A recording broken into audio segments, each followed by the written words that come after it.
So who I am and why I do what I do, I think can be summed up to, years ago I always wanted to do video production. I always wanted to tell stories through film and video since I was like 14 or 15. I was doing those cheesy, silly little magic tricks with a VHS camera as a kid. You know what I mean? And so I decided, and when Jurassic Park came out, I was blown away by every facet of the filmmaking, from visual effects to just even the storytelling side of it. So I think I really, from a young teenager, decided, yeah, I think I want to get into film and video production. As I got into it, I found myself, in order to kind of stay busy and pay, here in Utah, there is now a good film production industry. But, when I was a teenager and right out of college, it was kind of starting out and growing. Obviously, you kind of needed to go to LA if you really wanted to work on movies. So I kind of started, instead of working on movies, I started in the advertising world. And I was hired to be the creative director and the video department manager of an ad agency. And I stayed there for 10 years and learned so much and just loved it. But I got to the point where once, as 10 years went on, I kind of could tell that I was losing sight of my why. Like, why am I doing what I'm doing? And then I ended up doing a video for a life coach who really helped reframe in my mind my why. And it comes down to three simple words. It comes down to knowledge, relationships, and experiences. Even right behind me, this wall of those three pictures right now, I need to reorganize them. But those three pictures right behind me are kind of show some relationships, some knowledge, and some experiences that are meaningful to me. And that's really why I do what I do. Like, every video project I take on, I'm excited to learn a new skill and learn about a new client or company and learn what I can do to help them, and help them educate their clients so that their clients learn how they can help them. So I love the knowledge aspect of every project I take on. The relationships are always very meaningful. Like you said, it just, when it clicks, it really clicks. And when you meet a new client and get to form a new relationship, it's just really nice to develop those long-term relationships and really have our client's best interest at heart. And then that leads to just really neat experiences. You kind of name dropped at the beginning Hugh Jackman, and that's interesting. And I actually don't, I'm not besties with him. I don't have I'm not I don't call him or text him, but I will say that I did form a nice relationship with his wife and their nonprofit organization, his previous wife, Deborah Lee Furness. And that was awesome. It was really nice to not only have those experiences filming with them, but also get to know them and their family focus and the good work they're doing through their nonprofit. And so again, just the knowledge, relationships, and experiences is my why and why I do what I do.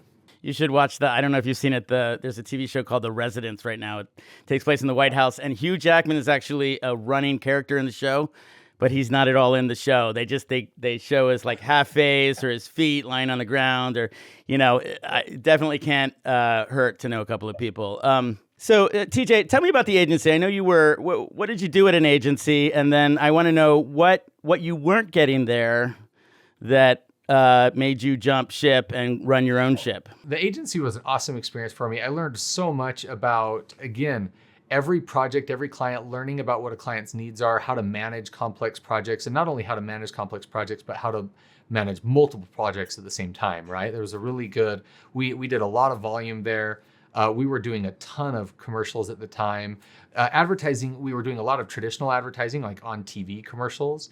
And then as I was there, it gradually shifted to doing more and more social media content and YouTube type advertising. So that's what I gained from that job. Were you trying to get out of the social media scene, or what are you? After about 10 years, and even before 10 years, about 7 years, I kind of started wondering, okay, am I plateauing? And then right at about 7 years, we had a new creative director come in and join forces with me. And I was the creative director over video. He was the senior creative director. And I learned so much from him. So right when I was about to leave at 7 years, thinking I had plateaued, he then came and I was able to learn a lot more. And then at around the 9.5-year mark, I started doing this passion project.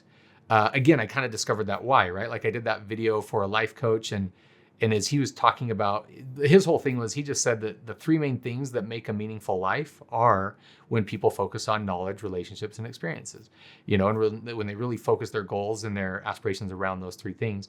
And that kind of really stuck with me. And so then I decided, I'm doing all these commercials. We did a lot of commercials for the Utah Jazz, for Hi-Chew Candies, for the Larry Miller dealerships. So we did a lot of car commercials. And that was really it. Like, after doing so many car commercials, I did feel like, okay, I'm kind of plateauing, right? Like, I'm not getting the knowledge, relationships, and experiences I want out of these car commercials. And so then I decided to pursue a passion project and start telling a series of stories. And I started a little passion project. It just kind of came over time. I found this interesting story I wanted to tell of this man that I heard about him on NPR. Actually, I was listening to I think This American Life. I think he was on This American Life. But anyway, I was listening to a podcast and I heard about this interesting man named that they dubbed the San Francisco Spider-Man. He was dubbed the San Francisco Spider-Man because he was the most notorious burglar in San Francisco history. Like they could not figure out how he was breaking into certain restaurants and places. And so that's just what the cops kind of dubbed him. They dubbed him the San Francisco Spider-Man because they could tell he was like climbing in through skylights and things, but they still couldn't quite tell how he's breaking and entering. And anyway, it's a fascinating story about how this burglar got caught and turned things around in his life and kind of got out of it.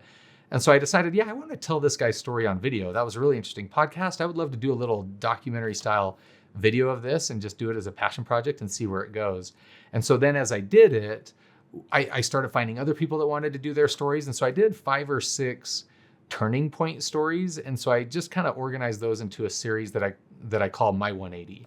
And they're a series of people turning things around in their lives, 180 degrees, told in 180 seconds. So I really kept them really brief stories, 3-minute stories. This is the transition from agency to doing work. So what is the lead into where we are now with the Spider-Man of San Francisco story? Yeah, absolutely. So then once I did those stories, I just fell in love and I realized, okay, this is what I want to do. I want to be more authentic in storytelling. I want to tell stories that I'm passionate about that are developing my knowledge, relationships, and experiences.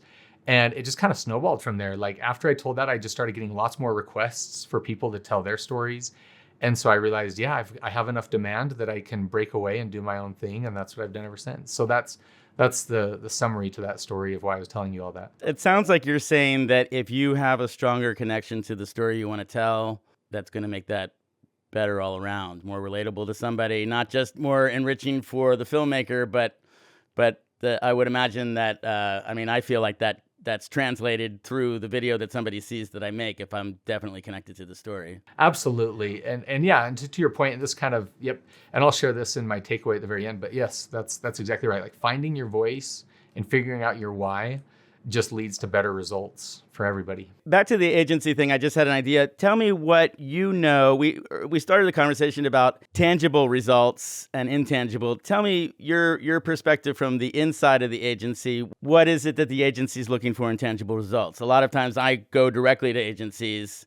They say, do this thing. I'd like to have that conversation about what we can do for them that they weren't thinking about. Well, great question. In my experience, I don't know if this is your experience with agencies too. In my experience with most agencies, they actually don't focus on tangible results as much as you would think. In my experience, I'm not speaking for all agencies, but in the agencies I've worked with, they're really focused on, here's a creative brief, and we just want to do something that you're proud of, and they try to quantify results, but I just haven't found that they don't stick to it. They're not as relentless with making sure those results happen. And so that's what I've really liked about trying to add that to my services. What you're adding to your services is being relentless in getting results. So in my experience, when I was at the ad agency, we would focus on a creative brief, but that creative brief usually didn't start with that tangible result as the end in mind. It usually just started with the target audience, right? And most templates for creative briefs say,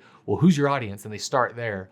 I kind of like to flip that and say, before we even discuss who's your audience, what is it that yes, the audience needs to be one of the first questions, but what is it that your audience needs to do? And there's the famous saying that we talk a lot about here in our sessions together, which is the get to buy statement, right? Like, let's get target audience to do X by a certain amount of time, And so I think that's the best way to really organize a creative brief and to work with, and to just motivate agencies to do that. And they're all on board. I'm not saying they're not trying to do that, but I've just found that they're not as relentless in that because it's easy to lose sight of it. But when you get all 3 of those objectives into one statement, get target audience to do X by a certain amount of time, that really organizes your tangible objective very clearly. This is special.